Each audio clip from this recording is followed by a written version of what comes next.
from the natural realm, people that drop down to training 3 times per week have great results for a long period of time. Just guys that have been on your channel. We've got Dave Gooden, who made that transition. Ian Duckett is Tom Kiat, made. another one. Yeah, He yeah, was like top five at Yorton Cup. He was great yeah. physique too. I don't know. You haven't spoke to him, but Andy Palmer in the UK, he probably will Oh, never speak to him. He's not going to be. We've. so one set to failure. That's the kind of the program that you're gonna operate with. So you'll do Monday, Mhm. Wednesday, Friday, and then Yep. you're basically resting 4 days before you hit any upper body again. It's not all about muscle recovery. It's about connective tissue recovery as well and joint recovery. So when the muscle's ready, hit it again. Hit it 3 or 4 times per week.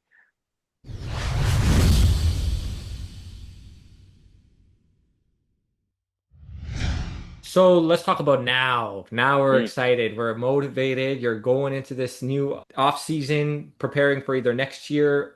That's the goal, right? hmm What does that training look like? So you got the back, the hamstrings, and the biceps day. That was just posted fresh. Let's break it Yeah. down for the listeners, and then we'll break down your split, how it's ran, and like from you said Monday, Wednesday, Friday. So yeah, let's break this Yep. down. Yeah, so we'll go with the split first. Start with the basics. So Monday, I like to, because I've had 2 days rest, I like to train quads, the hardest session of the week. So it'll be quads, calves, and abs. That means I can separate quads and hamstrings, which is makes sense really, because I do a Romanian deadlift, which is kind of a back and hamstring exercise. That'll be on the Friday, but on the Monday, quads, calves, and abs. And at the moment, starting with a leg extension, moving on to a squat pattern, a leg press pattern, and then a final exercise, which might be a single leg press. It might be a Bulgarian split squat. It'll be another compound for quad. So 4 total sets. I'll do 2 or 3 calf exercises. Again, one top set. It might be a standing, a seated, and a donkey calf raise. And then the same for abs. I'll do 3 exercises, a cable crunch, hanging leg raise, and maybe a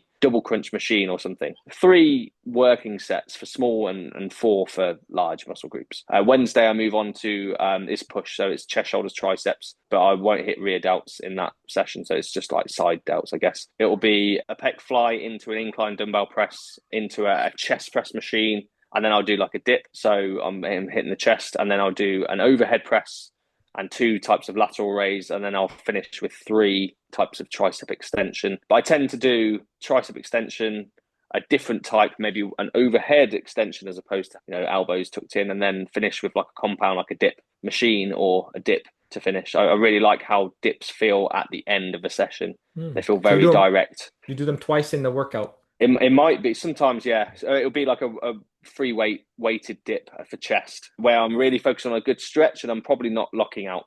I'm Okay. definitely not locking out. I'm focusing on the chest portion, leaning in. It's a different exercise.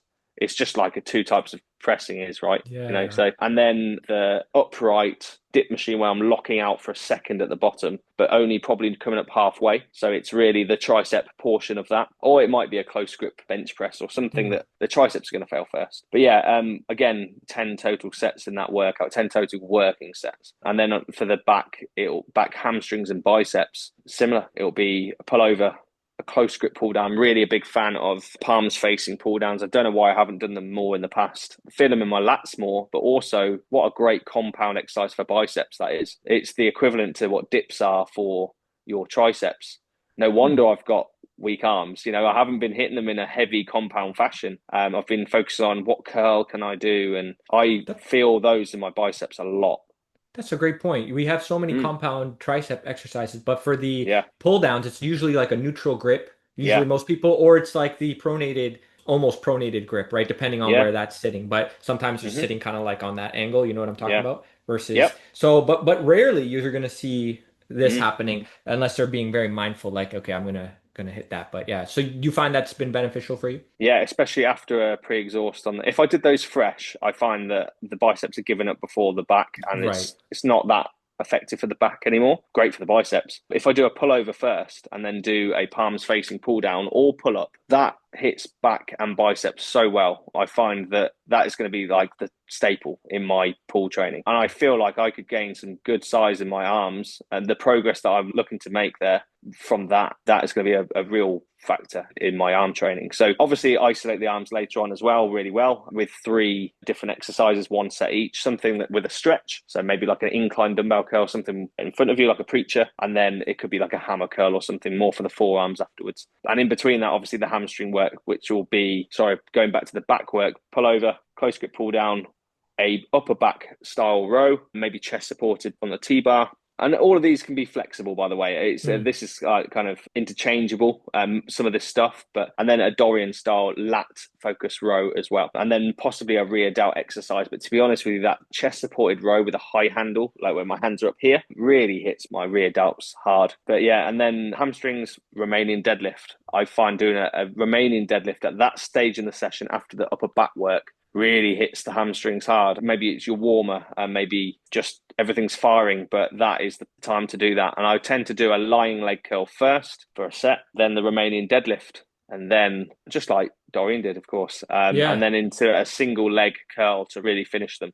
Or a seated leg curl. So either of those. So I'll do 3 sets for hamstrings and then 3 for biceps. So that is different. Obviously, you mentioned why from the past where you used to start with the compound and you weren't the biggest fan of the pre-exhaust. And when we say pre-exhaust, more like pre-fatigue, because you never did the superset thing. And that's typically what the pre-exhaust is. Remember we spoke about that? Yeah. So, I'll totally rest after doing a pre-exhaust set just to prime. I mean, something Keithy, Chris McCready, he said to me, he said, sometimes this is ready, but this isn't, and I'm like, yeah, that's so true. Sometimes I'm going under a squat like, let's go. And it's like things aren't firing. However, after a leg extension, they are. I want to be putting that focus, that accuracy into the muscle that I'm trying to target, which for legs is quads, right? I'm not trying to build glutes anymore. I'm not trying to target my adductors there.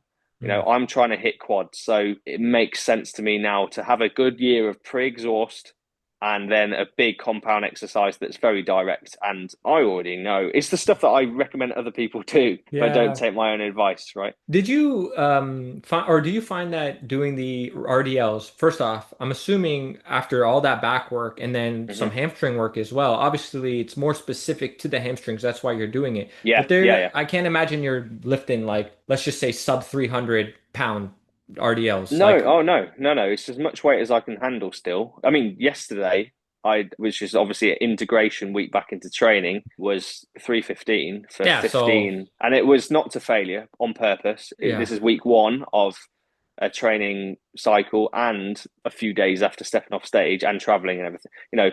I'll build up to my off-season weights that I would be doing fresh in the session. That's the goal, is to be using 200 kilos, that's like 450 pounds for 8 to 10 reps at that stage in the session after pre-exhausting with leg curls. And I believe that's totally achievable. I've seen Chris McCready, he's doing like deadlifts from the floor or deficit deadlifts where he's like on a plate, and that's like midway through the session. It's like midway through a back session, I think he's like doing it. If he does them first, it's a lot more injury prone. And I think that's the important point I'm trying to make here is I'm 35. I want to be doing this for many more years. If I am silly and ego takes over, I'm limiting the amount of years I can do this. And I know that I can still progress for many years to come. So making that change now, while there's no ego, I'm not particularly strong for me at the moment, a lighter body weight and coming out of a contest, I can make that change now and then I can build. However, if I'm really like throwing up 135, 140 pound dumbbells, it's very hard for me to then peel down to 110s, right? Like it is anyone, you have a bit of pride in your strength. However, while I'm on those 110s to start with, I might as well pre-exhaust first because I know that that's the stuff that I need to be doing and then build up from there. They're going to get better. Yeah.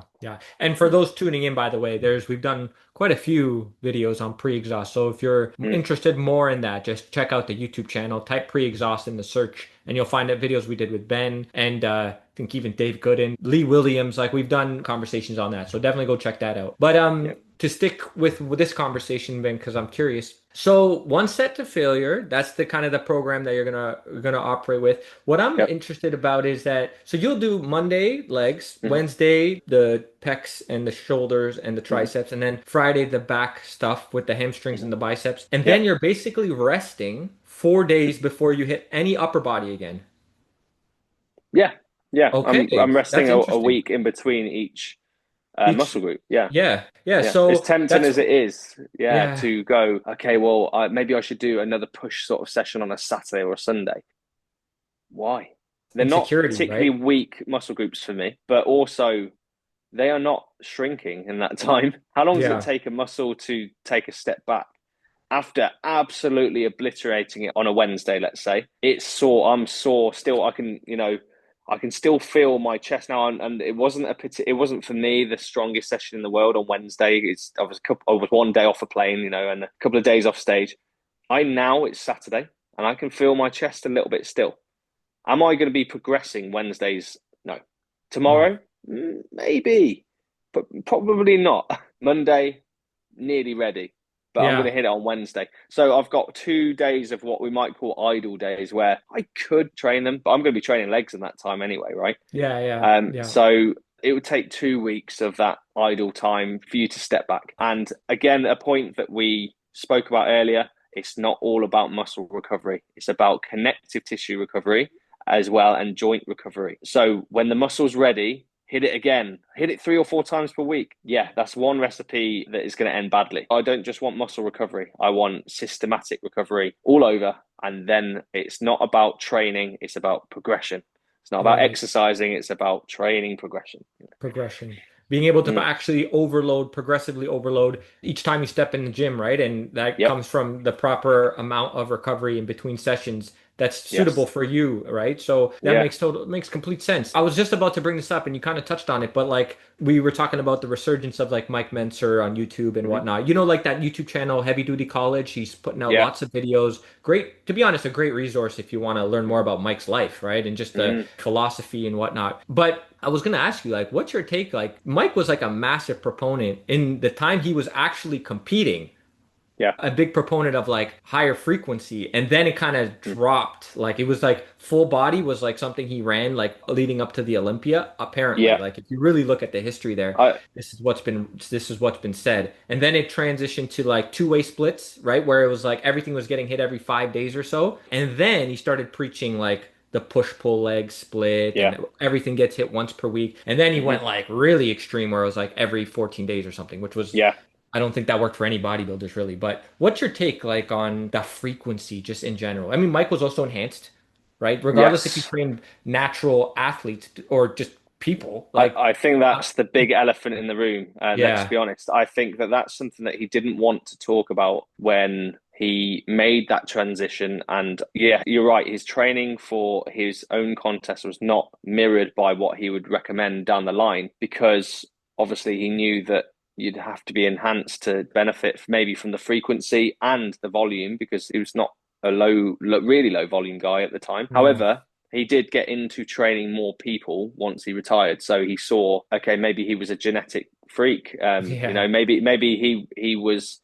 People don't often see him as a genetic, but he had such a good physique structurally as well that he probably was now talking to the masses and right, we need to drop down this volume a lot and frequency. Both of those things are intertwined, right? It's a bit like, do you do high steps and low food or low food and high steps? Well, it's an energy balance and it's a recovery. When you're doing a certain amount of volume, it has to be enough to recover from. And I think what he was trying to target was most people. So it did get a little bit extreme at the end, but he was probably just making a point that you can still progress on very little, so don't feel that you can't have time to train. If you can only train once every 5 days, you can still train. And it gathered a lot of attention. Of course, people are like, what, this guy is saying this. So for me, I find that the middle ground is from the natural realm, and all the guys that I've looked up to in the past, people that drop down to training 3 times per week have great results for a long period of time. Just guys that have been on your channel. Mhm. We've got Dave Gooden, who made that transition. Ian Duckett Ian Ducky. is Tom Kiat, made. another one. Yeah, He yeah, was like top five at Yorton Cup. He was great yeah. physique too. I don't know you haven't spoke to him, but Andy Palmer in the UK, he probably will Oh, never speak to him. He's not going to be. I We've reached out mentioned to, I him in the think I past. reached out, I believe I Yeah, reached out to him and he wasn't about it. I believe I reached out no, to him. Yeah. he's not really on social media. He is a blue collar bodybuilder. If ever, he Yeah? just works, trains, rocks up at shows, wins, leaves, see you later. Oh, He's like the wow. natural shadow, right? But he's such a lovely guy, very, very humble, quite quiet guy. He's not one for podcasts and stuff. He's done articles and stuff in the past, but I think he's done with all that. He's just enjoying doing what he does. But he is a guy that's trained 2 or 3 times per week and Oh, two or just three times. Wow. he did 2 hit sessions per week for a while, back in the late 90s, early noughties, and hit style, and 3 most of the time now. Like now, he'll train 3 times per week. He's multiple British champion, world champion on quite a Wow. few contests, and Okay. still competes now. Still looks fantastic. Very, very good competitor. There's some photos floating around the internet of him back in his heyday, and it's like, whoa, up there with the best. Now I Um, want to talk. Now I'm gonna be committed to bothering yeah, this guy. yeah, And I'm gonna say yeah. that Ben told He's me about you. he's the sort of guy that will come in to a show and go, "Oh, do you think I look all right?" And I'm like, "Andy, you're going to be world champion again this year." That's He's like, amazing. "Oh, really?" Like, it's just not it's so humble, so nice. That's But funny. yeah, he doesn't know how good he is still now. I don't think he ever Okay. will. But yeah, but I'm not saying that like hit is better or anything. No, no. It just works more than people would suggest it does. And lower frequency training. I mean, I get great results doing upper lower when I'm hitting everything every 4 or 5 days. That's Hmm. great. But as a byproduct, that the volume has to come down a little bit to Mm, accommodate. So over the course of those 4 or 5 days, it evens out exactly the same. You might be doing right. 10 sets for a muscle group in a week. Let's say that was what I was doing. However, it might be 5 sets twice per week on an upper lower. So it is the same. It is It's the the same. same. People So will argue about these things, that's what I was and gonna say. it's I was yeah, gonna say like, so do you feel like it's just a wash at the end of the day? Like the it's frequency thing just is kind of over.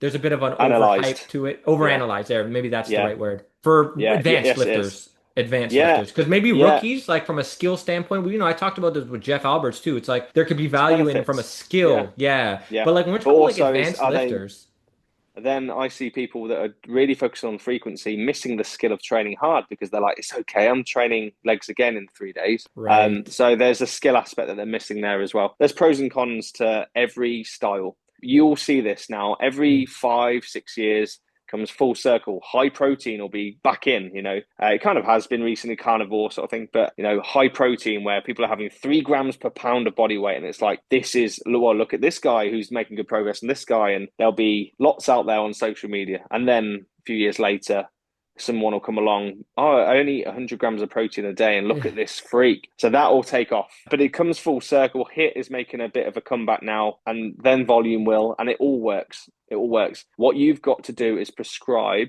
your training style based on your personality and your preferences. So I feel that if you're somebody that wants to be a little bit more social, or you just love spending a lot of time in the gym, don't shy away from that because you feel that there's a better way. The best way is the one you enjoy most because you'll give the most amount of adherence and effort too. If you're somebody who is, I've had a tough day at work, I just need this therapy of training for an hour, a hard training after work, which is kind of how I feel.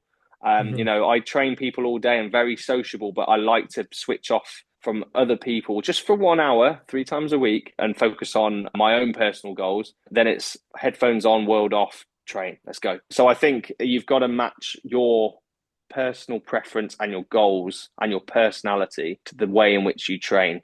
That is the best way to train for you. And that is a moving goalposts all the time. That might not be the same in your 20s as it was your 30s, as it is your 40s, etc. So the best way to train is a silly conversation to have, really, because it's interchangeable. Yeah, yeah. And to go with what you're saying, there is a I don't like to use this word optimal, but there's an efficient way you can go about that for you, like you had just Yep. described, where it's like if your preference is to be in the gym more, you can still approach that in a way that's smart. Put it that Yeah, way. I was Like, yeah, I was going to say the same thing. You can, if you now realize, okay, well, that's the direction in which I'm going. There's better ways to do that. Yeah, you yes. don't go high intensity and high frequency. If you're going to do low volume, you know what? I just want to get to the gym. I've got a really busy period of my life, so I'm going to get to the gym twice per week. Don't do very low volume and low intensity. There's better ways to do that. So Yeah. yeah, you're right. Or even like if you're going to be and spend, let's say, like 3 hours in the gym, and it's actually your training, right? And Hmm. taking every set to failure, that's Yeah, only going to last you so long before your body gives out on you. I've had personal experiences with that where I've gone too crazy with it, and then I yeah, would get blood work done. I'm like, why am I tired all the time? Sleep yeah. issues. Like, bro, Hmm. you're overtraining. Like that is a Yeah. real thing. Like, no matter. Over yeah, overstimulating the body, under recovering is probably a better, because people think, well, how many sets is overtraining? Well, it's not about the sets; it's about the stress outside of the workout, really, and you're adding to Exactly. that. Your lifestyle, Yeah, right? And yeah, how that's intertwined with your training, right? yeah. And I see that quite often working in the gym environment all the time. People that will train and they will use it as an outlet, which is great. It's better than a lot of other outlets that people could use, you know. So you're not directing that aggression and frustration into anything illegal or anything that's going to hurt anybody else. However, you can really damage yourself. Hmm. I've had people that, you know, going through big changes in their lives or trying to distract themselves with lots of hard training. And yeah, as you said, it's a downward spiral. When your body's not in a great place anyway, you're going to do yourself some harm. So you've got to recognize that and address that before that causes issues. Bro, I'm going to bring this up because maybe it's valuable. Like, this is a Mm, real world situation here relative to mm-hmm. this conversation. I was experimenting. I was super motivated, right? And I'm like, I'm gonna just do what I think I can't do as far as recovery. Like, I'm going to try to do something that maybe others would shy away from to see what might the result Where's be. the ceiling? Yeah, Where's the ceiling? So I was yeah, doing like actual full body high intensity workouts. Like I'm talking yeah. like what Mike did in the 80s. And I'm not Mm, on, obviously I'm a lifetime natural, right? So I'm talking an actual exercise for each body part, two mm-hmm. per, except with the exception of arms. One isolation bicep, one tricep. And I would repeat that 3 times a week. So I tried Yeah, this, right? And like you said, maybe it's like, okay, what's your life stress outside of the mm-hmm. gym? What is your nutrition, your sleep? All that matters, right? But it got to a point. I went to the doctor. I got my blood work done, and I Yep. had like issues with my iron at that point. I got to a point where I got demotivated. I didn't want to be in the gym. I was dragging my feet. I was doing too much. Like it was too high Mm-hmm. frequency, right? Aches and Yeah. pains started creeping up, like joint issues that I didn't have before when I was just doing things smarter prior. So that's a real example. And obviously, there's many variables that could have contributed to the anemia, but still, like you have to take into account that the training could have influenced that. And I It, believe it it was would, a big thing.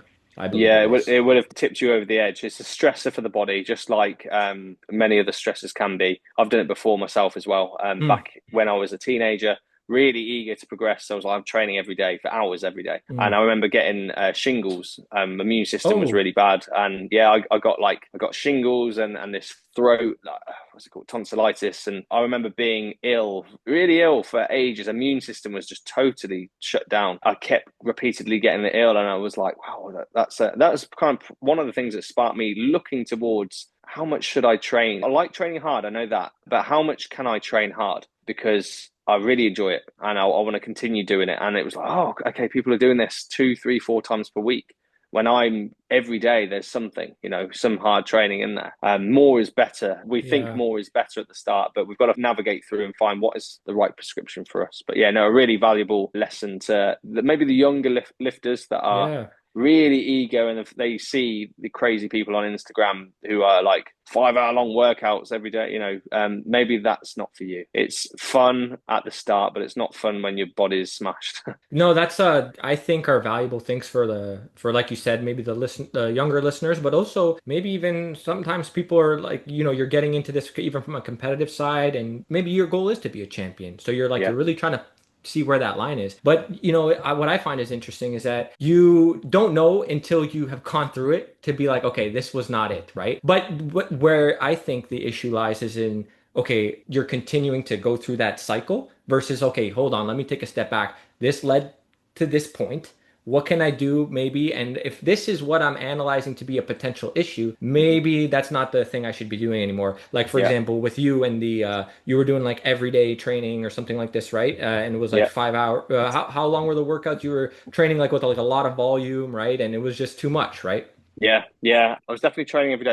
I'm talking back when I was a teenager. So it was like after school, getting home, hitting the weights, 2 or 3 hours of kind of volume style workouts at home with a pair of dumbbells and stuff. But then maybe doing a little bit before school, getting up early, sleeping less, eating less. There was a whole perfect storm of stress there. And I did that for maybe a few months on end before I realized that wasn't to me. But a good point that you put there to me there was you've got to be present with your body's feedback, and Yeah. that's something that everyone's going to do, whether it's logging, whether it's just simply knowing I can see these signs before anything takes effect. What you've got to do is not have this kind of attitude of, well, I'll just ignore it until, I'll push through, almost ignorant sort of, Ignorance, yeah, ego, yeah, no pain, no gain mentality type of yeah. thing. Old school Yeah, mentality. Like, yeah. Don't be too easy on yourself, but it's also you've got to see the signs, because yeah, this is what the long game is about. And I've just passed the 20-year mark myself in training 2 weeks ago. It was the 20th anniversary of me picking up some weights and looking at natural nice. bodybuilding. So you have to play the long game, folks. I know we want to make progress now, right? But if you are going to be in this sport doing well, nobody at the top of their game has been doing it less than at least a decade. Yeah, You've got to get to that point before you start cashing out, and you've got to set yourself up for success. yeah, yeah. No, it's well said, man. Well said.